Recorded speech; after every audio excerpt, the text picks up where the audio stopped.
La proteína, como vimos, es el nutriente más importante del mundo. Solo sirve para crear músculo, es necesario para crear células inmunes, para crear enzimas, neuronas, neurotransmisores, para saciarnos, para regular nuestro metabolismo, para transportar sustancias por el cuerpo. Forman literalmente todo tu cuerpo y todas las estructuras de tu cuerpo. Es el nutriente que literalmente nos permite que exista la vida. Por ende, muchas personas tienen una pregunta clave: ¿cuánta proteína necesito comer? Una de las preguntas más comunes en nutrición. Hay demasiados factores que influyen en la cantidad de proteína que una persona debería consumir. Pero en este video intentaremos hablar como la mayor cantidad de factores que afectan a cuánta proteína necesitamos para saber más o menos cuánta proteína deberíamos consumir. Además, veremos qué pasa si consumimos más o menos cantidad de proteína de la que deberíamos. Bueno, como sabemos, no todas las proteínas son iguales. Los alimentos vegetales tienen un tipo de proteína muy distinto a los alimentos animales, debido a que los alimentos vegetales no tienen todos los aminoácidos que necesitamos. Los aminoácidos son como los bloques que forman las proteínas y existen 20 y ocupamos los 20. Los vegetales no tienen los 20 en las cantidades suficientes. Esto se conoce como proteínas incompletas. Por ejemplo, falta el aminoácido lisina en cereales integrales, vegetales, frutas, semillas, tubérculos y no frutos secos. Las legumbres, que se dicen ser fuentes muy buenas de proteína, falta tanto cisteína como metionina. Ahora bien, los estudios aseguran que se encuentran todos los aminoácidos en proteínas de origen vegetal, como los garbanzos o la soja, los frijoles y los azúquis. Hablando de legumbres, los de cereales como la quinoa, el trigo sarraceno y el amaranto, así como en pistachos, semillas de girasol y la levadura nutricional. La levadura nutricional es casi una especie de suplemento de proteína realmente, pero es del tipo vegetal. Por lo que bueno, en este video realmente casi que no contaremos los alimentos vegetales como alimentos que realmente cuentan como la proteína. Los alimentos vegetales no deben ser jamás la base o la fuente donde queremos obtener la mayor cantidad de proteína. Los alimentos vegetales son un muy buen complemento a los alimentos animales, pero nunca debe ser lo principal o lo que debemos priorizar. Para conseguir proteína, sí o sí tenemos que priorizar la parte animal. Pero igual, podemos como combinar alimentos vegetales para crear proteínas un poco más completas. Por ejemplo, más que todo vamos a combinar legumbres con cereales integrales, frutos secos o semillas, o sea, combinar por ejemplo un poco de garbanzos con un poco de avena integral, un poco de frijoles con algunos frutos secos o con algunas semillas. ¿Por qué? Porque, digamos, lo que le falta a los frutos secos lo tienen los cereales y lo que le falta a los cereales lo tienen los frutos secos. No en cantidades 100% adecuadas, pero lo tienen. Por ende, crearíamos proteínas un poco más completas y un poco más variadas. En cambio, los alimentos animales solitos tienen todos los aminoácidos que necesitamos, los 20, y en cantidades adecuadas. Por esto son las fuentes principales de proteína. Y por esto es que, bueno, a las personas vegetarianas les no le falta la proteína en cantidad, sino que le falta en calidad, o sea, le falta aminoácidos específicos, no tanto proteína en gramo. Ahora hablaremos de factores que determinan la calidad de proteína de un alimento. No todos los alimentos tienen la misma calidad de proteínas, no todas las proteínas se asimilan igual en el cuerpo. Por eso tenemos dos factores o dos parámetros que nos dicen qué tan buena es la proteína en un alimento. La primera es la biodisponibilidad y el valor biológico. La segunda es el puntaje de aminoácidos corregido por digestibilidad o PDCAAS. El primero es la capacidad de la proteína de ser digerida por el cuerpo, que también tu cuerpo puede absorber la proteína que hay en ese alimento. Se mide de 0 a 100. Y bueno, 0 es lo mínimo, 100 es lo máximo. Los alimentos con mayor biodisponibilidad de proteínas es la proteína whey con 102, lácteos con 91 y los huevos con 88. Las carnes tienen un valor de biodisponibilidad de 80, los pescados y mariscos de 82 aproximadamente. Es que los vegetales tienen bastante menor biodisponibilidad. Por ejemplo, las legumbres tienen una biodisponibilidad de 50, los cereales de 45 y los frutos secos de 60. El PDCAAS básicamente es como un poquito de lo que hablamos, mide la cantidad de aminoácidos esenciales y la digestibilidad, los mismos aminoácidos que hay en cada alimento. La máxima computación sería 10 y la mínima sería 0. Proteína whey, el huevo y los lácteos tienen un 10 y son los únicos alimentos con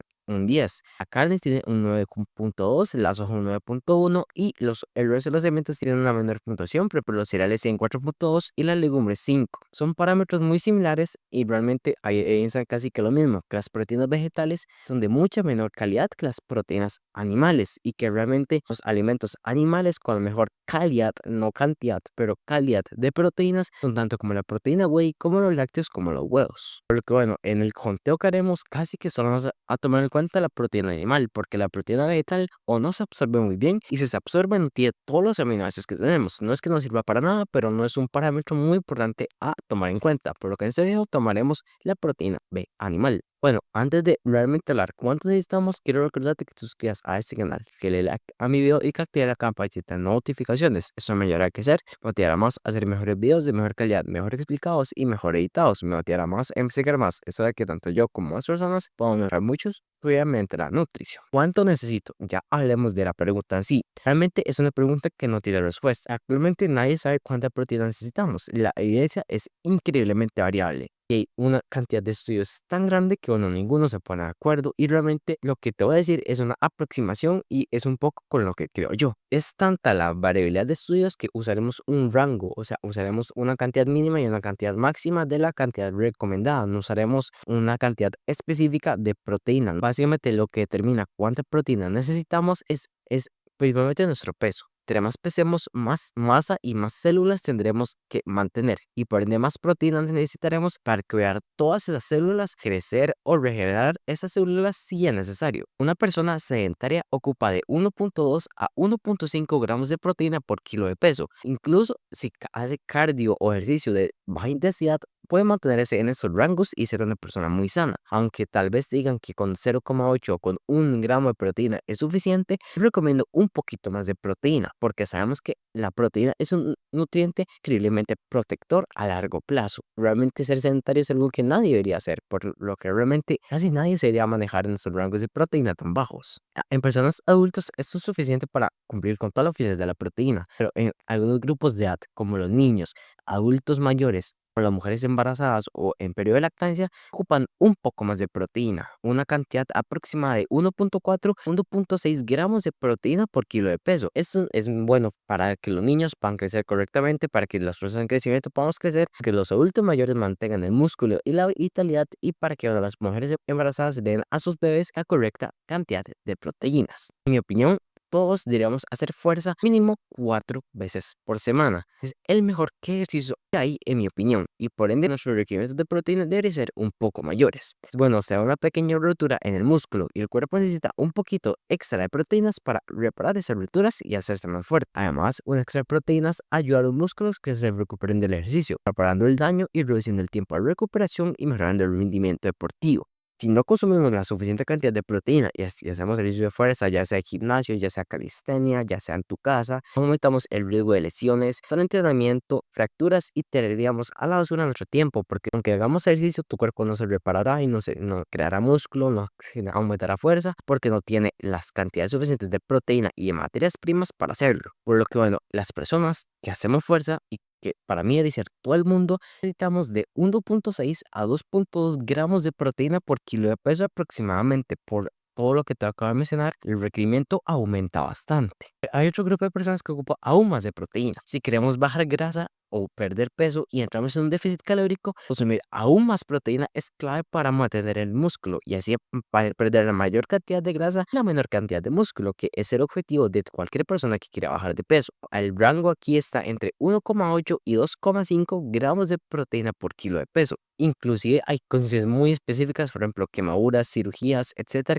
como aún más proteína. Pero bueno, eso no te hablaré porque es condición muy específica. Lo más probable es que tu médico o la persona que te atienda en ese momento diga la proteína que necesitamos. Por lo que para saber cuánta proteína requerimos es muy sencillo. Básicamente tenemos que identificar qué grupo de personas somos. Si somos personas que hacemos solo un ejercicio leve, somos personas que hacemos fuerza, o si hacemos fuerza y además estamos en un déficit calórico. Eso es como los rangos de proteínas. Ahora toca sacar la calculadora. Tenemos que pesarnos y saber, bueno, cuánto pesamos en kilogramos y multiplicar esos kilogramos por la cantidad mínima y máxima de proteína. Y ese es el rango de proteínas donde te deberías manejar. Por ejemplo, yo peso 55 kilos y hago fuerza, por lo que ocupo de 1.6 a 2,2 gramos de proteína por kilo de peso.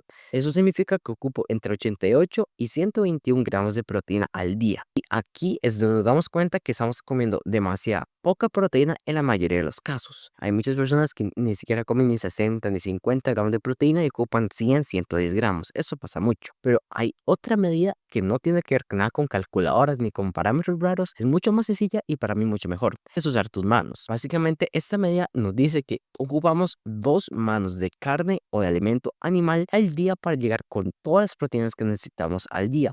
2 porciones de carne que sean del tamaño de tu mano. Esta medida para mí es mejor porque es mucho más personalizada y muchísimo más sencilla. Si queremos asegurar micronutrientes, salud y proteína, le metemos 3, 4, 5 huevos. Si somos personas que comen una cantidad de proteína suficiente y una cantidad de micronutrientes increíble. Si sos una persona que haces fuerza o sea, es un déficit calórico o por X o Y razón quieres comer un poco más de proteína, puedes comer inclusive hasta 2 manos y media o 3 manos de alimento animal al día y así conseguir más proteína y más micronutrientes. Pero igual, realmente con 2 manos es suficiente y es lo que te recomiendo en el 95% de los casos. 2 manos de proteína es suficiente. Aproximadamente eso serían como unos 200, 400 gramos dependiendo. Obviamente las personas más grandes que pesan más, que ocupan más proteína, tienen manos más grandes y por ende sus porciones serán más grandes. Su porción de carne será más grande. Y las personas que ocupamos un poquito menos de proteína, pues no tenemos una mano un poquito más pequeña y por ende nuestras porciones serán más pequeñas y comeremos menos proteína. Es una medición muy sencilla y realmente muy personalizada.